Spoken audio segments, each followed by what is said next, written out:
I was getting ready to do some work up here on the ceiling to remove these light fixtures and patch some ceiling area and some wall area. But my aunt, I'm over at my aunt's house, and she said, "Hey Joe, I have a leak underneath the sink." Now, I told her I'd take a quick look at that first. Let's see what we come up with.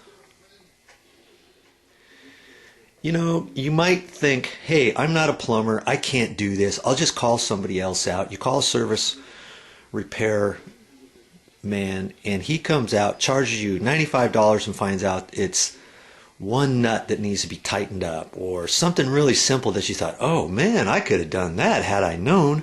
Well, you're never gonna know until you get under there and just check it out. It's kind of odd, but just one day she just happened to be underneath here and she wanted to clean this out, and lo and behold, she found some water dripping. So we're going to turn this on first. We're going to let that run and see what we can find underneath here. Make sure you have a good light, and I've got a construction light here. I use this for all my jobs. If you don't have something like this, you can use a flashlight. And you know what? I'm already seeing a wet spot right there. You're going to follow that up. And just look for anything going on. And see right there on that fitting, it's wet.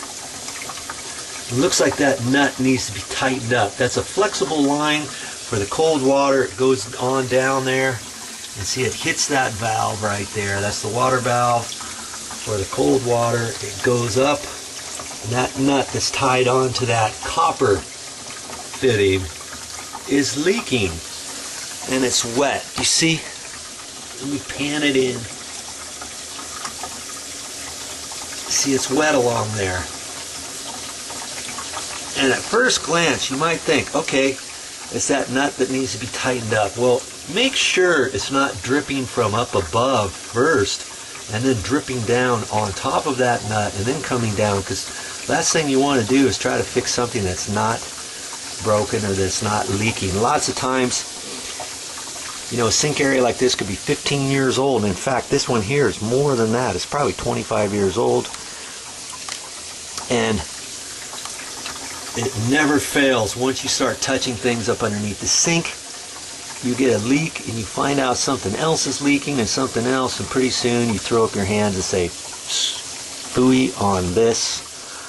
I knew I shouldn't have been doing it myself. So just take a few moments and make sure you know exactly where the leak is.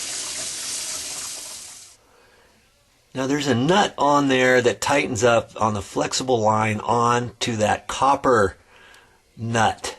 The copper nut is soldered onto the copper pipe, so you cannot turn that. All you can do is hold that. So you got to hold that with your pair of pliers, vice grips, channel locks, crescent wrench, whatever. And then you're going to turn the bottom one. You're going to tighten the bottom one up, okay?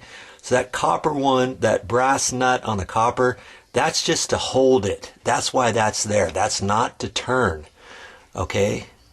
That's what we're going to try to do. I'm going to try to tighten that nut and see what happens. Generally, that's all that's needed. It's probably just a hair loose.